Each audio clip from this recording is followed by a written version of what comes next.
ओम श्री साई नाथाय नमः। श्री साई सच्चरित्र अध्याय 42। महासमाधि की ओर। भविष्य की आगाही। रामचंद्र दादा पाटिल और तात्या कोते पाटिल की मृत्यु का टालना। लक्ष्मीबाई शिंदे को दान। समस्त प्राणियों में बाबा का वास और अंतिम क्षण। बाबा ने किस प्रकार समाधि ली, इसका वर्णन इस अध्याय में किया गया है। प्रस्तावना। गत अध्यायों की कथाओं से यह स्पष्ट प्रतीत होता है कि गुरु कृपा की केवल एक किरण ही भवसागर के भय से सदा के लिए मुक्त कर देती है तथा मोक्ष का पथ सुगम करके दुख को सुख में परिवर्तित कर देती है। यदि सद्गुरु के मन मोह विनाशक पूजनीय चरणों का सदैव स्मरण करते रहोगे तो तुम्हारे समस्त कष्टों और भवसागर के दुखों का अंत होकर जन्म मृत्यु के चक्र से छुटकारा हो जाएगा। इसीलिए जो अपने कल्याणार्थ चिंतित हों उन्हें साईं समर्थ के अलौकिक मधुर लीला अमृत का पान करना चाहिए। ऐसा करने से उनकी मति शुद्ध हो जाएगी। प्रारंभ में डॉक्टर पंडित का पूजन तथा किस प्रकार उन्होंने बाबा को त्रिपुंड लगाया, इसका उल्लेख मूल ग्रंथ में किया गया है। इस प्रसंग का वर्णन 11वें अध्याय में किया जा चुका है, इसीलिए यहाँ उसको दोहराना उचित नहीं है। भविष्य की आगाही। पाठकों, आपने अभी तक केवल बाबा के जीवन काल की ही कथाएं सुनी हैं। अब आप ध्यान पूर्वक बाबा के निर्वाण काल का वर्णन सुनिए। 28 सितंबर सन 1918 को बाबा को साधारण सा जवर आया। यह जवर 2-3 दिन तक रहा। इसके उपरांत ही बाबा ने भोजन करना बिल्कुल त्याग दिया। इससे उनका शरीर दिन प्रतिदिन क्षीण एवं दुर्बल होने लगा। 17 दिनों के पश्चात अर्थात 15 अक्टूबर सन 1918 को 2:30 पर उन्होंने अपना शरीर त्याग दिया। यह समय प्रोफेसर जी नारके के तारीख 5/11/1918 के पत्र के अनुसार है, जो उन्होंने दादा साहेब खापर्डे को लिखा था और साईं लीला पत्रिका के पृष्ठ 7-8 प्रथम वर्ष में प्रकाशित हुआ था। इसके 2 वर्ष पूर्व ही बाबा ने अपने निर्वाण के दिन का संकेत कर दिया था, परंतु उस समय कोई भी यह समझ नहीं सका। घटना इस प्रकार है। विजयदशमी के दिन जब सब लोग संध्या के समय सीमोल्लंघन से लौट रहे थे तो बाबा सहसा ही क्रोधित हो गए। सिर का कपड़ा, कफनी और लंगोटी निकालकर उन्होंने उसके टुकड़े टुकड़े करके जलती हुई धूनी में फेंक दिए। बाबा के द्वारा आहुति प्राप्त कर धूनी द्विगुणित प्रज्वलित होकर चमकने लगी और उससे भी कहीं अधिक बाबा के मुखमंडल की कांति चमक रही थी। वे पूर्ण दिगंबर खड़े थे और उनकी आंखें अंगारे के समान चमक रही थी। उन्होंने आवेश में आकर उच्च स्वर में कहा कि लोगों, यहाँ आओ और मुझे देखकर पूर्ण निश्चय कर लो कि मैं हिंदू हूँ या मुसलमान। सभी भय से कांप रहे थे। किसी को भी उनके समीप जाने का साहस न हो रहा था। कुछ समय बीतने के पश्चात उनके भक्त भागो जी शिंदे, जो महारोग से पीड़ित थे, साहस कर बाबा के समीप गए और किसी प्रकार उन्होंने उन्हें लंगोटी बांध दी और उनसे कहा कि बाबा, यह क्या बात है देव, आज दशहरा का त्योहार है। तब उन्होंने जमीन पर सटका पटकते हुए कहा कि यह मेरा सीमोल्लंघन है। लगभग 11 बजे तक भी उनका क्रोध शांत न हुआ और भक्तों को चावड़ी जुलूस निकलने में संदेह होने लगा। 1 घंटे के पश्चात वे अपनी सहज स्थिति में आ गए और सदा की भांति पोशाक पहनकर चावड़ी जुलूस में सम्मिलित हो गए, जिसका वर्णन पूर्व किया जा चुका है। इस घटना द्वारा बाबा ने इंगित किया कि जीवन रेखा पार करने के लिए दशहरा ही उचित समय है, परंतु उस समय किसी को भी उसका असली अर्थ समझ में न आया। बाबा ने और भी अन्य संकेत किए जो इस प्रकार हैं। रामचंद्र दादा पाटिल की मृत्यु का टालना। कुछ समय के पश्चात रामचंद्र पाटिल बहुत बीमार हो गए। उन्हें बहुत कष्ट हो रहा था। सब प्रकार के उपचार किए गए परंतु कोई लाभ न हुआ और जीवन से हताश होकर वे मृत्यु के अंतिम क्षणों की प्रतीक्षा करने लगे। तब एक दिन मध्य रात्रि के समय बाबा अनायास ही उनके सिरहाने प्रकट हुए। पाटिल उनके चरणों से लिपट कर कहने लगे कि मैंने अपने जीवन की समस्त आशाएं छोड़ दी हैं। अब कृपा कर मुझे इतना तो निश्चित बतलाइए कि मेरे प्राण अब कब निकलेंगे। दया सिंधु बाबा ने कहा कि घबराओ नहीं, तुम्हारी हुंडी वापस ले ली गई है और तुम शीघ्र ही स्वस्थ हो जाओगे। मुझे तो केवल तात्या का भय है कि सन 1918 में विजयदशमी के दिन उसका देहांत हो जाएगा, किंतु यह भेद किसी से प्रकट न करना और न ही उसे बतलाना, अन्यथा वह अधिक भयभीत हो जाएगा। रामचंद्र अब पूर्ण स्वस्थ हो गए, परंतु वे तात्या के जीवन के लिए निराश हुए।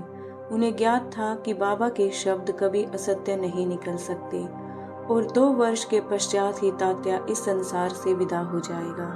उन्होंने यह भेद बाला शिंपी के अतिरिक्त किसी से प्रकट न किया। केवल 2 ही व्यक्ति, रामचंद्र दादा और बाला शिंपी, तात्या के जीवन के लिए चिंताग्रस्त और दुखी थे। रामचंद्र ने सैया त्याग दी और वे चलने फिरने लगे। समय तेजी से व्यतीत होने लगा।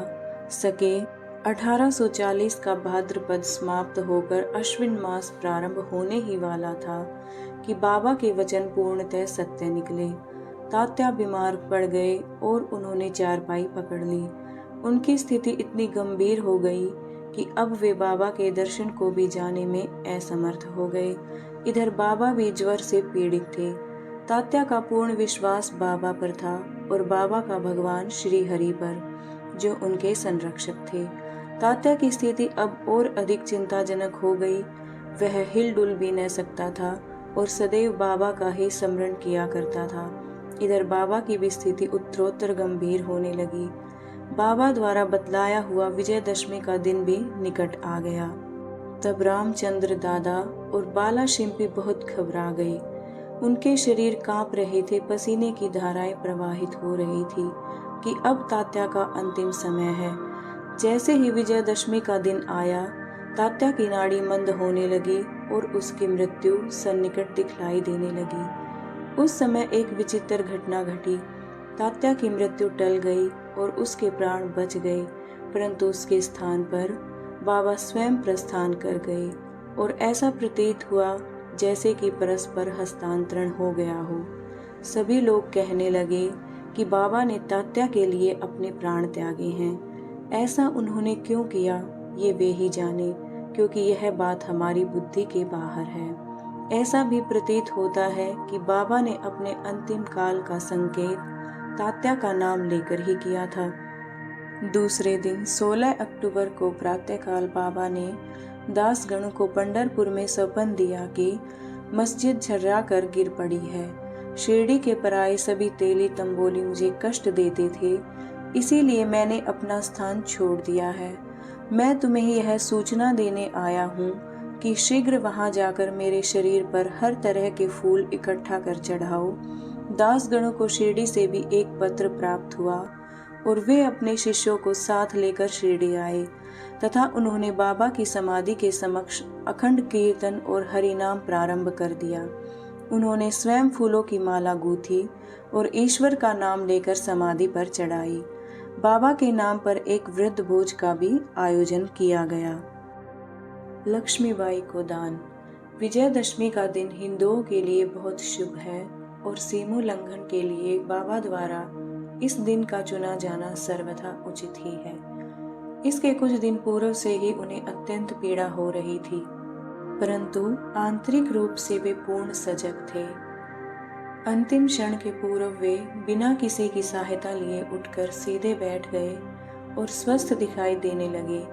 लोगों ने सोचा कि संकट टल गया और भय की कोई बात नहीं है तथा अब वे शीघ्र ही निरोग हो जाएंगे, परंतु वे तो जानते थे कि अब मैं शीघ्र ही विदा लेने वाला हूँ और इसीलिए उन्होंने लक्ष्मीबाई शिंदे को कुछ दान देने की इच्छा प्रकट की। समस्त प्राणियों में बाबा का वास। लक्ष्मीबाई एक उच्च कुलीन महिला थी। वे मस्जिद में बाबा की दिन रात सेवा किया करती थी। केवल भक्त महालसापति, तात्या और लक्ष्मीबाई के अतिरिक्त रात को मस्जिद की सीढ़ियों पर कोई नहीं चढ़ सकता था। एक बार संध्या समय जब बाबा तात्या के साथ मस्जिद में बैठे हुए थे, तभी लक्ष्मीबाई ने आकर उन्हें नमस्कार किया। तब बाबा कहने लगे कि अरे लक्ष्मी, मैं अत्यंत भूखा हूँ। वे यह कहकर लौट पड़ी कि बाबा थोड़ी देर ठहरो, मैं अभी आपके लिए रोटी लेकर आती हूँ। उन्होंने रोटी और साग लाकर बाबा के सामने रख दिया, जो उन्होंने एक भूखे कुत्ते को दे दिया।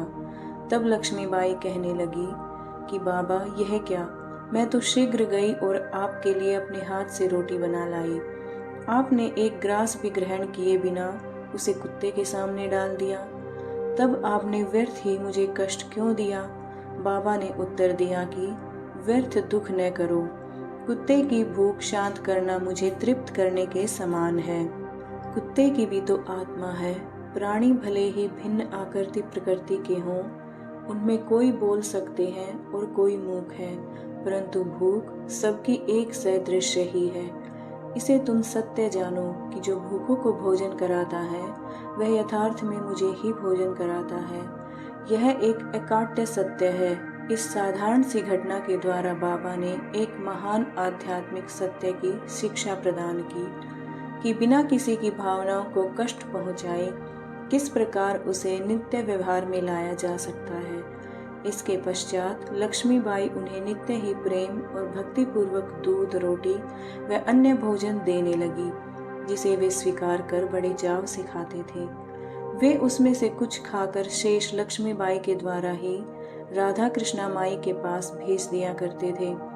इस उच्छिष्ट अन्न को वे प्रसाद स्वरूप समझकर प्रेम पूर्वक सेवन करती थी। इस रोटी की कथा को असंबंध नहीं समझना चाहिए। इससे सिद्ध होता है कि सभी प्राणियों में बाबा का निवास है, जो सर्वव्यापी जन्म मृत्यु से परे और अमर है। बाबा ने लक्ष्मीबाई की सेवाओं को सदैव स्मरण रखा। बाबा उनको भुला भी कैसे सकते थे। देह त्याग के बिल्कुल पूर्व बाबा ने अपनी जेब में हाथ डाला और पहले उन्होंने लक्ष्मी को 5 रुपए और बाद में 4 रुपए, इस प्रकार कुल 9 रुपए दिए। यह 9 की संख्या इस पुस्तक के अध्याय 12 में वर्णित नवविधा भक्ति की द्योतक है, अथवा यह सीमोल्लंघन के समय दी जाने वाली दक्षिणा भी हो सकती है। लक्ष्मीबाई एक सुसंपन्न महिला थी, अतएव उन्हें रुपयों की कोई आवश्यकता नहीं थी। इस कारण संभव है कि बाबा ने उनका ध्यान प्रमुख रूप से श्रीमद् भागवत के सकंद 11 अध्याय 10 के श्लोक 6 की ओर आकर्षित किया हो, जिसमें उत्कृष्ट कोटि के भक्त के 9 लक्षणों का वर्णन है, जिनमें से पहले 5 और बाद में 4 लक्षणों का क्रमशः प्रथम और द्वितीय चरणों में उल्लेख हुआ है। बाबा ने भी उसी कर्म का पालन किया। पहले 5 और बाद में 4, अर्थात कुल 9 रुपए।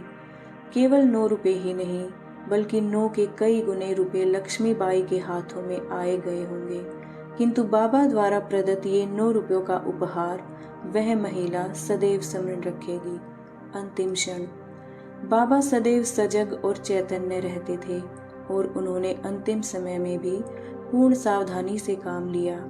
उन्होंने अंतिम समय सबको वहां से चले जाने का आदेश दिया।